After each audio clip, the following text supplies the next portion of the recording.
Bonjour, bienvenue dans cette méditation de la parole de Dieu de ce mercredi, le 25 octobre. Nous méditons l'évangile de Saint Luc, chapitre 12, versets 39 à 48. Écoutons l'évangile. Alléluia, Alléluia,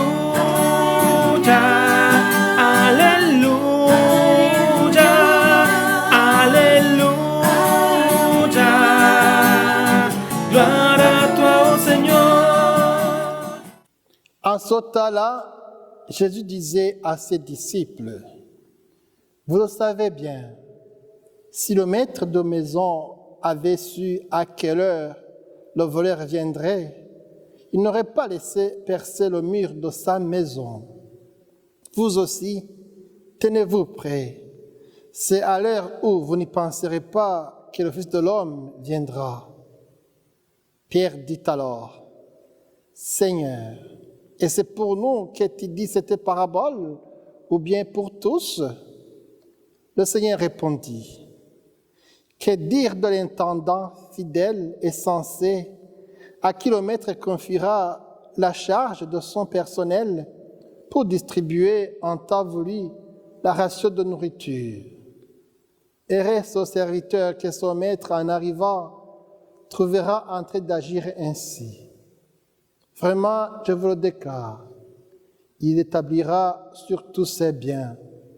Mais si le serviteur se dit en lui-même, « Mon maître tarde à venir », et s'il se met à frapper les serviteurs et les servantes, à manger, à boire et à s'enivrer, alors quand le maître viendra, le jour où son serviteur ne s'y attend pas et à l'heure qu'il ne connaît pas, il écartera et lui fera partager le sort des infidèles.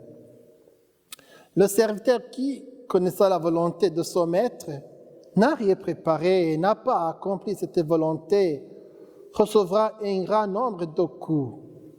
Mais celui qui ne la connaissait pas et qui a mérité des coups pour sa conduite, n'en recevra qu'un petit nombre. À qui l'on a beaucoup donné, on demandera beaucoup. À qui l'on a beaucoup confié, on réclamera davantage. Acclamons la parole de Dieu.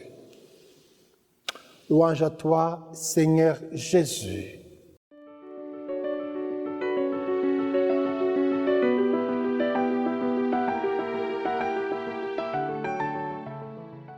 Jésus, dans ce chapitre 12 de Saint Luc, invite ses apôtres à réfléchir sur ce qui est vraiment important dans la vie. Il rappelle à ses disciples que notre vie sur terre est très courte.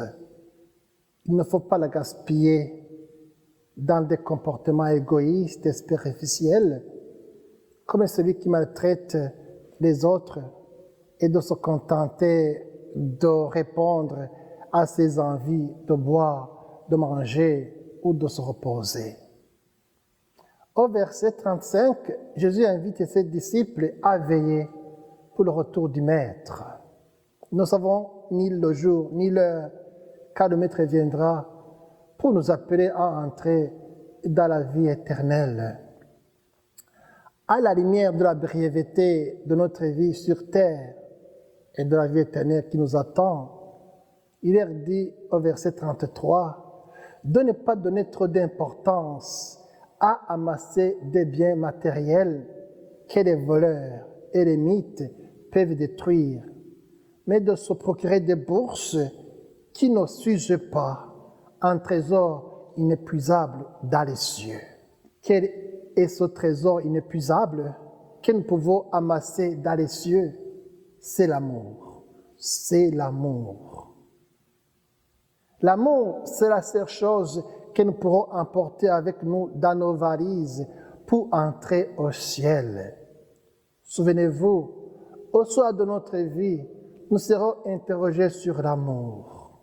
Alors, pour construire ce trésor d'amour dans les cieux, le Seigneur a fait de nous les intendants d'un certain nombre de talents et de qualités pour que nous puissions transmettre son amour à notre prochain.